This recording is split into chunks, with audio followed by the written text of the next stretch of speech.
So, on today's episode is essentially a tour of the Fighting Eyes Island. The island, you may be asking? It's more commonly known as the Bridge. It consists of the chart house, the pilot house, and the flag plot, as well as a few other areas. So let's dig in after the intro.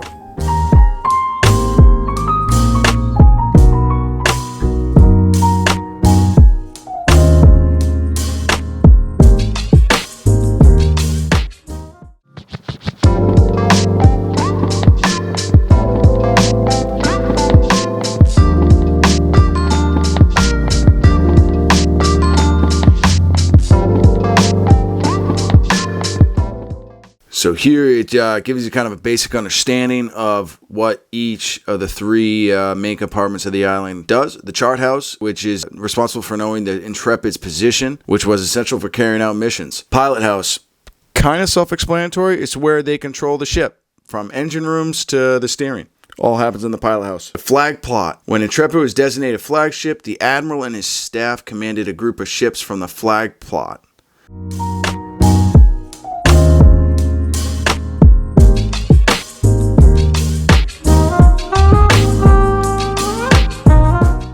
Alright, so within the island itself, there would have been a few cabins for a few certain key officers, such as the commanding officer, the navigator, or an admiral when it was the flagship of the fleet. They're going to keep them close to their duty station in case they're ever needed.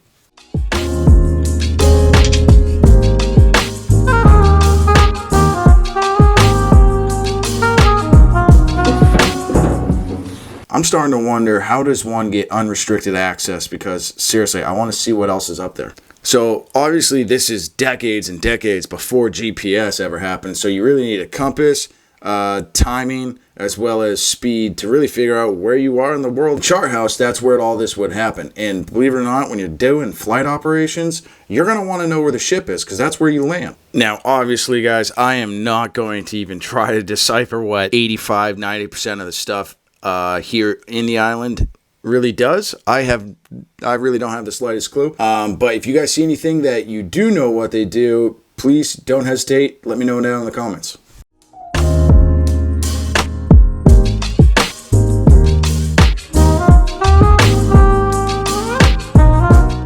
Magnetic variation, that must have something to do with the compass, maybe? There's no such thing as having too much comms, and it's nice to see on an aircraft carrier, they have a lot of comms.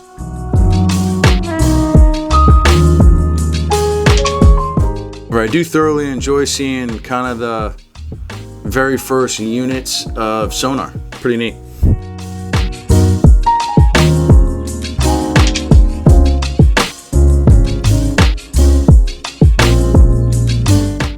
Look at this sheet, self-aid in case of gas attack. I've experienced CS gas before, and I mean, yeah, it makes you sad, but it's nothing too crazy. I'm sure you're not getting hit with CS gas, though. Controlling Intrepid. So the bridge is essentially like the nucleus of the entire ship. Now, aboard Intrepid, the bridge here is located here on the navigation bridge level. And the men who would have worked in this area would have oversaw the safe navigation of Intrepid. And your main two, as far as enlisted man, the main two guys you really need to listen to is obviously your commanding officer and the officer of the deck. This is the commanding officer's cabin here in the island, which makes total sense because the CO is going to oversee absolutely everything and everyone that's happening aboard the ship. He's going to stay right here on the island where it's essentially his duty station. So obviously the CO is not actually steering the ship. That makes no sense. He's got other things he needs to worry about. So that falls to an enlisted man, or a helmsman to be exact. In order to be a helmsman, they need to have had a minimum of 25 hours of steering a ship in open seas, as well as practice in tricky maneuvers. I do have some footage later on in the episode of at-sea resupplies. Talk about trickiness.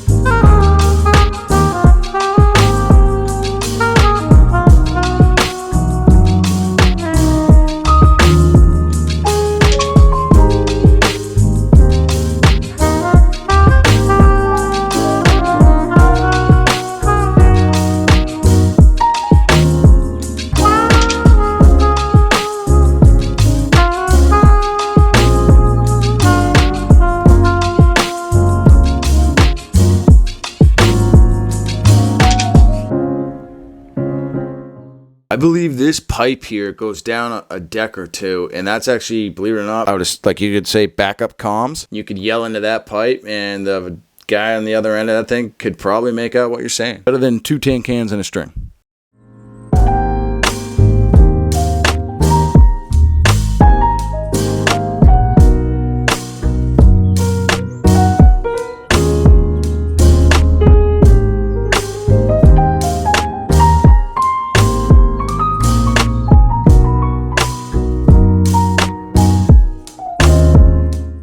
Onto the navigation bridge. Oh my god. I mean, I know I'm short, but I'm 5'8" and I can barely see out these windows.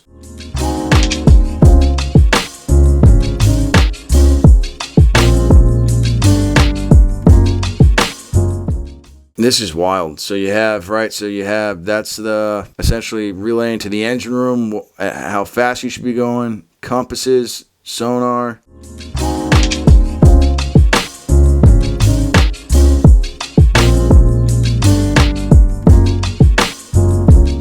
Coffee mug, that's very important. And a bunch of switches that I do not understand.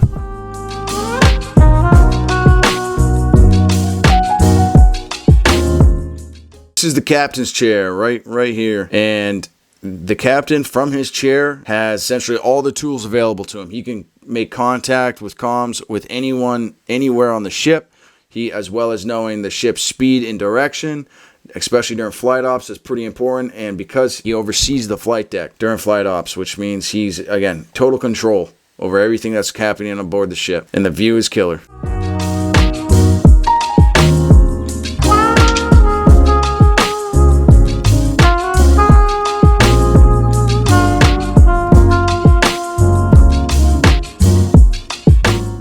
In mid-1966, obviously, we're back off the coast of Vietnam. Now, the Intrepid's flight deck crew launched 15 aircraft loaded with bombs and rockets in a span of 7 minutes. That's a 28-second interval. Talk about a crew being on point. And then, not only that, a few days later, the same flight deck crew launched aircraft in the same fashion, but with 26-second intervals. Insane. I mean, you want to talk about how important training is for crews aboard naval vessels. This is the exact reason why.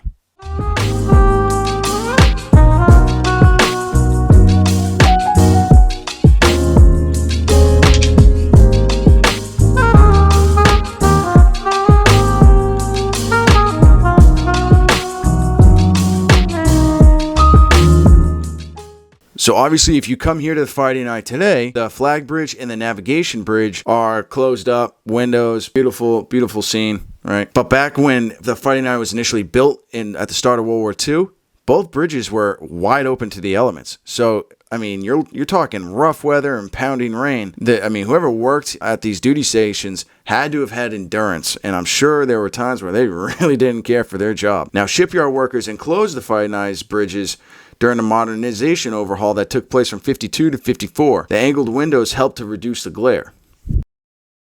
So being in charge of an aircraft carrier is, needless to say, difficult. But being in command of an entire group or task force is even more complex, because then the admiral or the CO needs to be able to communicate with the numerous vessels that could be spread out over miles of ocean. He also needs to know the location of those ships and aircraft in the air. All the equipment that allows the commanding officer or the admiral to be able to communicate and keep track of everyone's location, all is found here in the flag plot.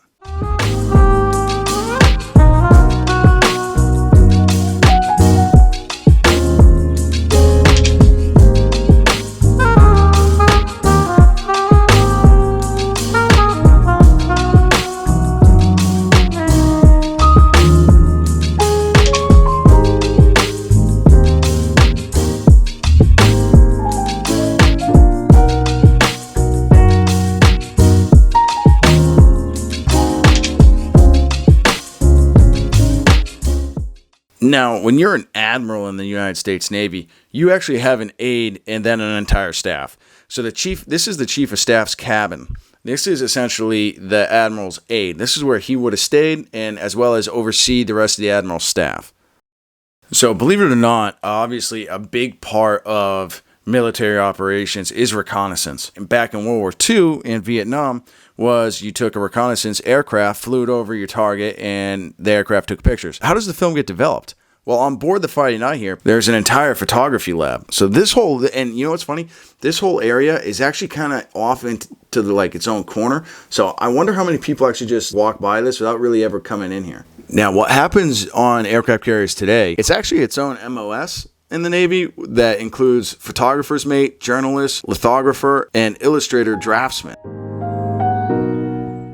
And if you guys made it this far into this week's episode, thank you for watching. Thank you for tuning in. Remember to smash that subscribe button. Give the episode a thumbs up. And again, if you recognized any of the switches during this episode, let me know down in the comments what the hell those things did.